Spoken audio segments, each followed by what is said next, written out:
3 ផាត់សក់ពីថ្ពាល់នីតិកានៃការរស់នៅរបស់ធម្មជាតិ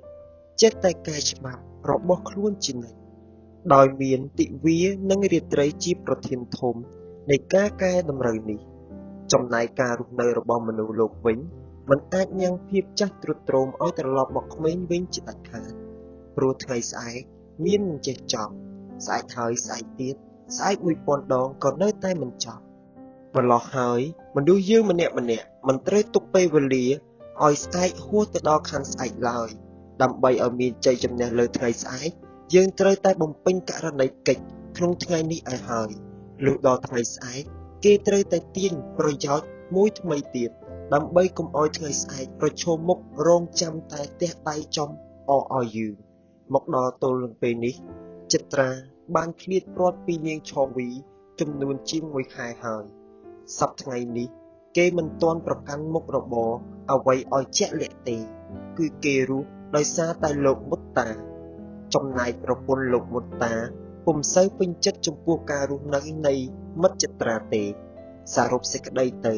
ចិត្រាជាបុគ្គលមួយរូបដែលត្រូវគេស្អប់គ្រប់មជ្ឈដ្ឋានថ្ងៃនេះនៅក្នុងក្រុមហ៊ុនឧស្សាហកម្មមួយនាបន្ទាប់ទទួលពីភ្ញៀវរួចគេឃើញលោកមុតតានិងមិត្តចិត្រានិងបុរសចំណាស់ម្នាក់ទៀតកំពុងតែអង្គុយសន្ទនាគ្នាតែពេលនោះគេឮលោកមុតតានិយាយទៅកាន់បុរសចំណាស់នោះថាសូមលោកមៀជួយស្រោចស្រង់មនុស្សម្នាក់នេះផងព្រោះការរស់នៅរបស់គ្នាកំពុងស្ថិតក្នុងភាពអស់សង្ឃឹមពេកណាស់តើគេមានទេពកោសល្យអ្វីខ្លះក្មួយអូគេអាចកាន់ការជាលេខាធិការបានមៀក៏កំពុងតែត្រូវការលេខាធិការម្នាក់ទៀតដែរតើស្មានស្រីរបស់មៀធ្វើការមិនទាន់ចិត្តសោះឮចម្លើយបែបនេះភ្លាមមិត្តចិត្រាដែលសងំចាំស្ដាប់យូរណាស់មកហើយនោះក៏អរព្រួយហើយថ្លែងវិចារទៅកាន់ចាងវាងក្រុមហ៊ុនថាខ្ញុំបាទសូមសន្យាចំពោះលោកចាងវាងថានឹងខិតខំបំពេញករណីកិច្ចរបស់ខ្លួនឲ្យស្របតាមសេចក្តីត្រូវការរបស់លោកអូអរគុណណាស់អ្នកកំឡោះថ្ងៃស្អែកសូមអ្នកកំឡោះអញ្ជើញមកចុះខ្ញុំនឹងប្រគល់មុខការឲ្យអ្នកកាន់កាប់មែនព្រះភិរុនក៏មិនចោះញោមជាមួយនឹងព្រះអាទិត្យដែរទោះបីកម្ដៅថ្ងៃមានឥទ្ធិពលយ៉ាងណាក៏ដោយក៏ដំណក់ទឹកភ្លៀងមិនរុនរានឹងបង្អោចុះដើម្បីកម្ចាត់ព្រះអាទិត្យដែរយ៉ាងណាមិញមិត្តចិត្រាដែលត្រូវគេស្អប់គ្រប់ទិសទីក៏នៅតែមានសល់ចន្លោះខ្លះទុកឲ្យគេស្រឡាញ់ដែរមើលណោឥឡូវនេះគេបានចូលធ្វើការនៅក្នុងក្រុមហ៊ុនមួយយ៉ាងធំដែលអគ្គនាយកនៃមន្ទីរនេះត្រូវជាឪពុកមាបង្កើតរបស់លោកមុតតាការិយាល័យដ៏ធំទំនើបមួយនោះប្រកបដោយម៉ាស៊ីនត្រជាក់គេឃើញមិត្តចិត្រាអង្គុយនៅជ្រុងម្ខាងហើយម្ខាងទៀតជាកន្លែងរបស់នាងលេខាធិការិនីនៅខាងមុខចំជាការិយាល័យរបស់លោកប្រធាននៃក្រុមហ៊ុនចំណែកចិត្រានិងកញ្ញាដែលគេមិនស្គាល់ឈ្មោះមាននាទីជាស្មានរបស់លោកអគ្គនាយកក្រោយពីពេលដែលអ្នកទាំងពីរអង្គុយធ្វើការអស់ចំនួនជាងកន្លះម៉ោងមកសំឡេងកណ្ដឹងរោមមួយបន្លឺឡើងជាសញ្ញាឲ្យលេខាធិការចូលទៅក្នុងមិត្តចិត្រាក៏ក្រោកចេញពីកៅអី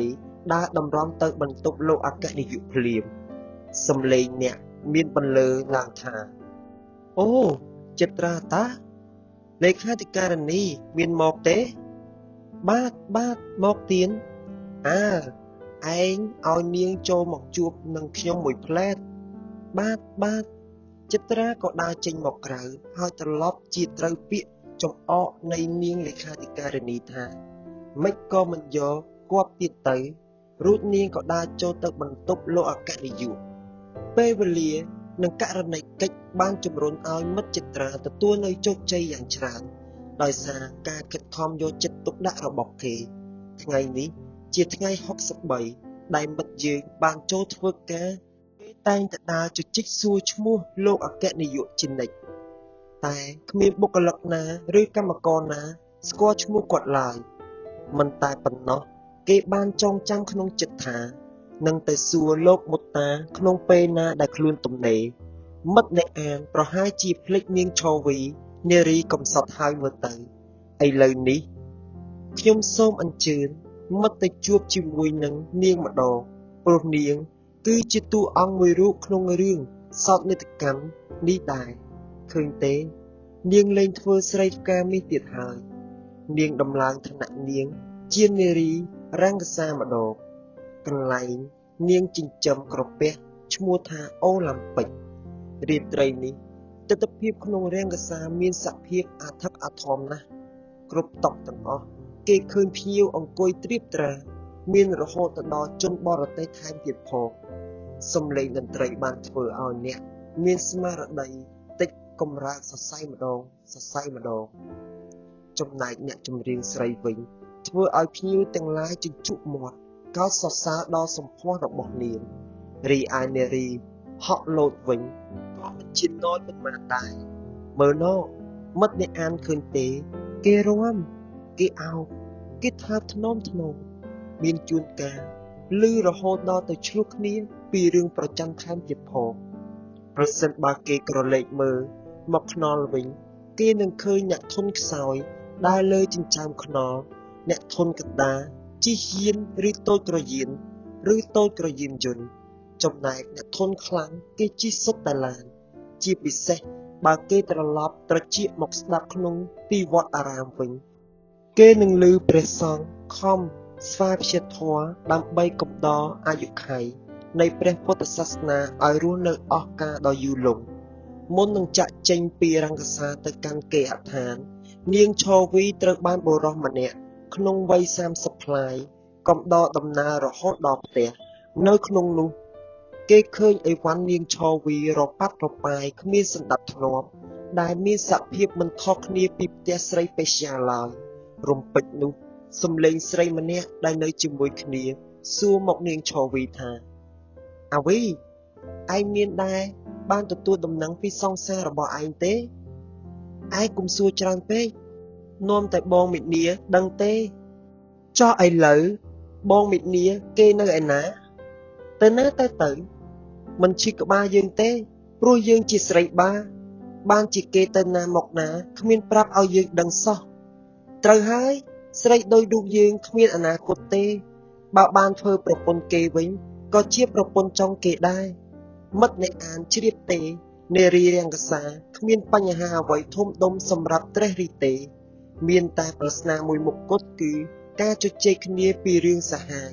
ដែលជាមុខរបរទី1របស់គេបន្ទាប់មកបញ្ហាបោកប្រាស់ទីបំផុតគឺបញ្ហាលក់ខ្លួនថ្ងៃនេះជាថ្ងៃសៅរ៍រាត្រីនេះនៅរង្គសាអូឡាំពិកគេឃើញមានសភាពមិនខុសប្លែកពីថ្ងៃធម្មតាឡើយខុសត្រង់អ្នកភ្លេងស្លៀកពាក់ជាឯកសណ្ឋានហើយអ្នកចម្រៀងវិញក៏ហឺហាឆើតឆាយណាស់ដែរសំឡេងដ៏ក្រលួតមួយបានបំពងឡើងតាមសំឡេងឧឃោសនៈស័ព្ទក្រោមចំណងជើងថាបរោះដែលក្បត់ចិត្តខ្ញុំប្រសិនបើភ្ញៀវទាំងអស់ក្រឡេកមើលទៅអ្នកចម្រៀងគេនឹងឃើញនៅដំណក់ទឹកភ្នែកកំពុងរមៀលធ្លាក់មកលើផែនថ្មហើយរបូតធ្លាក់មកលើកម្រាស់ឥដ្ឋប្រឌិតជាសំណុំសោកនាដកម្មមួយដែលគេធ្វើឲ្យភ្ញៀវខ្លះមានការចម្ងល់ចំពោះកាយវិការនេះយ៉ាងខ្លាំងលុះសំឡេងច្រៀងបានរលត់ក្រោមការបញ្ចប់នៃវងតន្ត្រីកមកភ្ញៀវម្នាក់ទំនងជាអស់លោកក៏ហៅអ្នកចម្រៀងនោះឲ្យមកអង្គុយជិតគាត់ហើយសួរនាងនោះថាហេតុដូចម្ដេចបានជានាងច្រៀងហើយយំផងរឿងនេះសូមលោកកុំសួរខ្ញុំអីព្រោះជាកម្មសិទ្ធិផ្ទាល់របស់ខ្ញុំទេនាងត្រូវតែប្រាប់ខ្ញុំក្រែងលោកខ្ញុំអាចជួយដោះស្រាយបញ្ហារបស់នាងបានព្រោះចម្រៀងដែលនាងច្រៀងហើយយំអំបញ្ញមិញនេះមានឈ្មោះថាបរោះដែលក្បត់ចិត្តខ្ញុំតើបរោះមួយណាដែលក្បត់ចិត្តនាង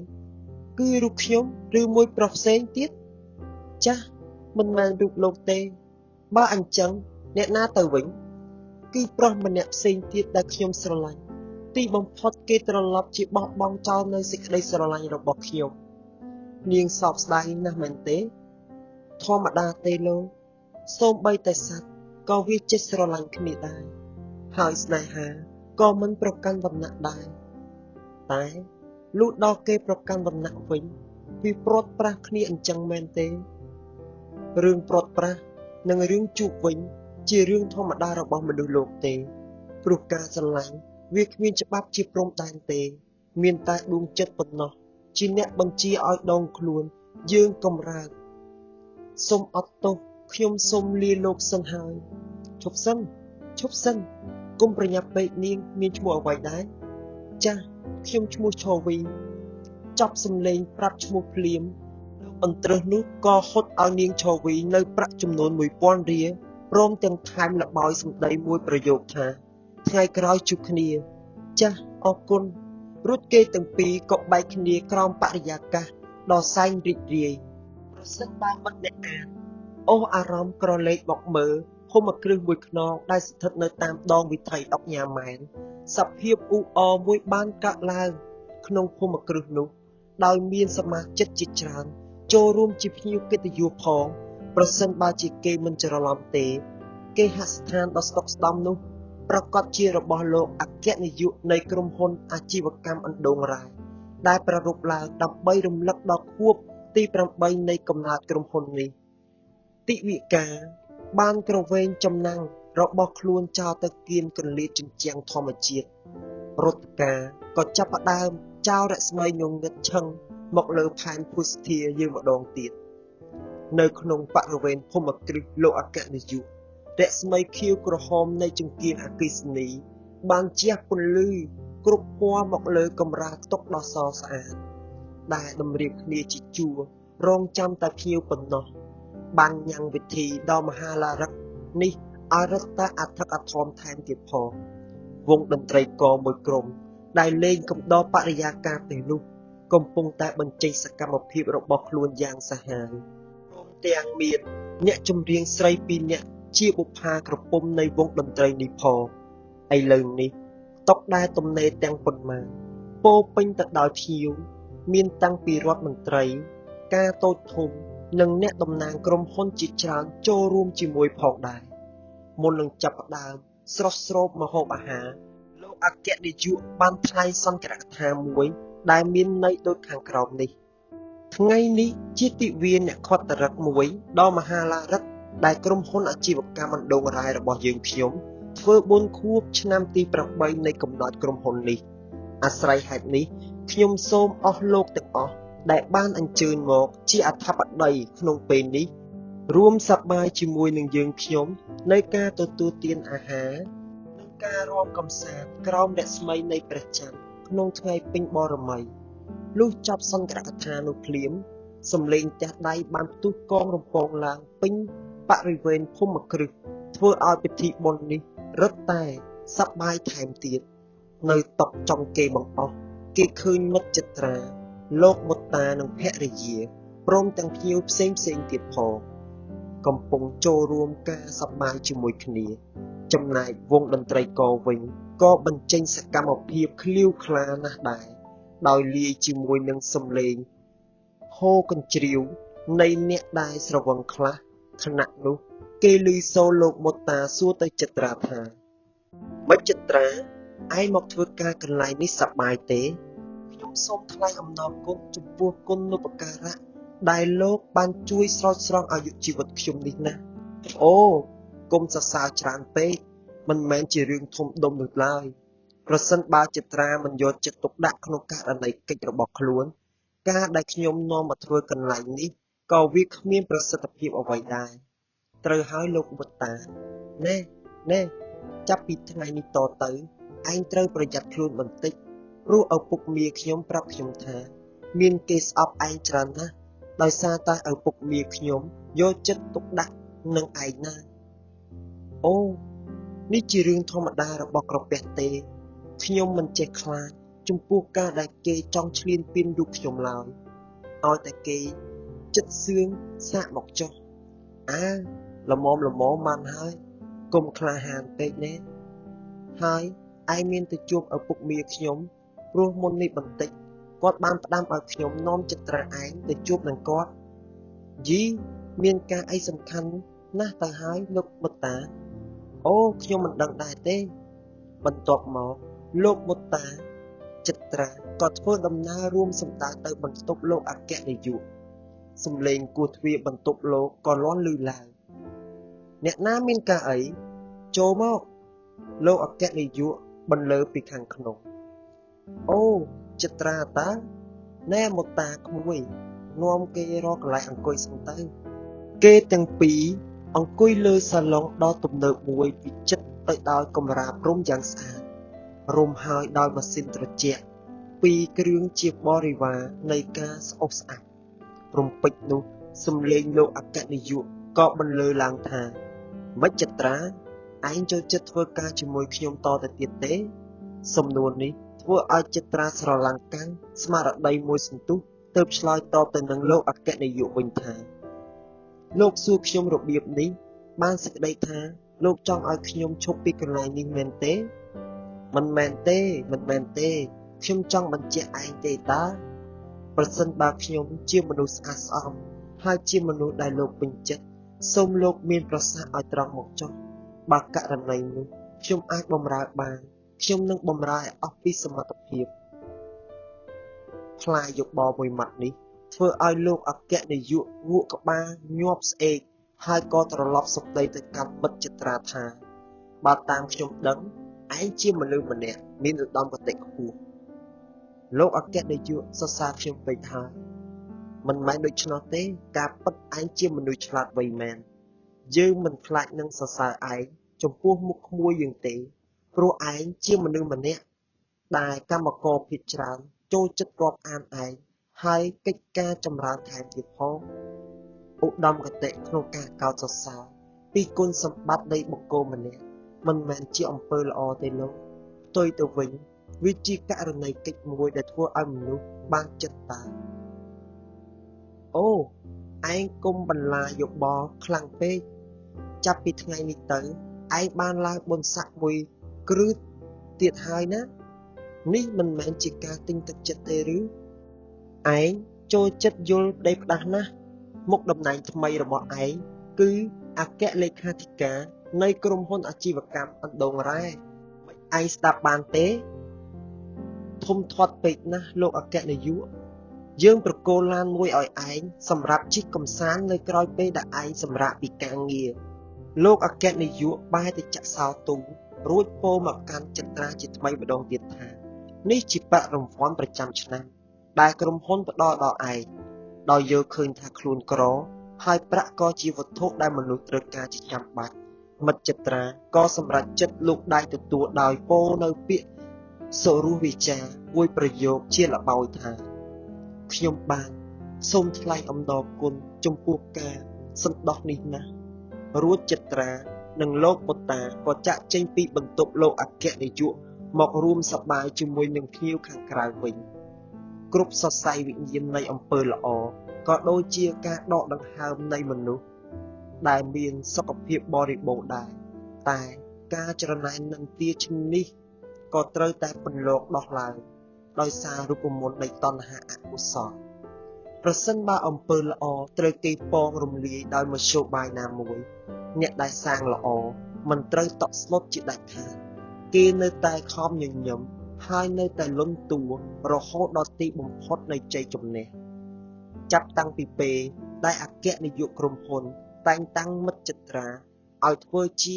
អគ្គលេខាធិការមកគ្រប់មជ្ឈដ្ឋានអ្នកកាន់តំណែងជាច្រើនក្នុងការិយាល័យមានការអាក់អន់ស្រពន់ចិត្តយ៉ាងខ្លាំងរហូតដល់ចោទប្រកាន់ថាលោកអគ្គនាយកជាមនុស្សមិនយុត្តិធម៌ជាមនុស្សប្រកាន់បព្វពួកទីបំផុតគេនឹងកម្ចាត់មិត្តចិត្រាមិនឲ្យរស់ក្នុងទីនេះថែមទៀតផងសរុបសេចក្តីទៅអធិការទាំងនេះមានកំណើតឡើងក្នុងគោលបំណងដណ្ដើមបុណ្យស័ក្តិតែប៉ុណ្ណោះ